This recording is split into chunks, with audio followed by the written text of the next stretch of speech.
नाजरीन आदाब, आप देख रहे हैं इकरा उर्दू न्यूज़ में हूँ हैदरी। आज 29 अप्रैल मगरबी बंगाल इंतखाबात के आठवीं व आखिरी मरहले की वोटिंग मालदा, मुर्शिदाबाद, बीरभूम और कोलकाता समेत 64 सीटों के लिए वोटिंग शुरू हो चुका है। कोलकाता के 2 असेंबली हल्का चौरंगी और जोड़ा साकू में वोटर तय करेंगे उम्मीदवारों की किस्मत का फैसला। इस वक्त हम खड़े हैं राजा बाजार के पोलिंग सेंटर के बाहर, जहां माह रमजान का रोजा रखकर वोटर्स कतार पर खड़े अपनी बारी का इंतजार कर रहे हैं। वोट हो रहा है, कैसा महसूस कर रहे हैं आप लोग?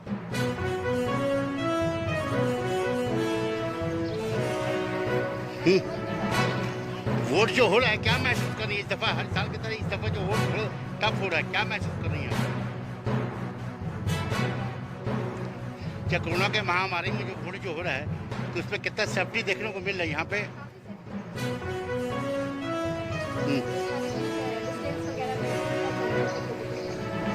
अच्छा, किसकी हुकूमत बनने की उम्मीद है यहाँ, मोदी या दीदी?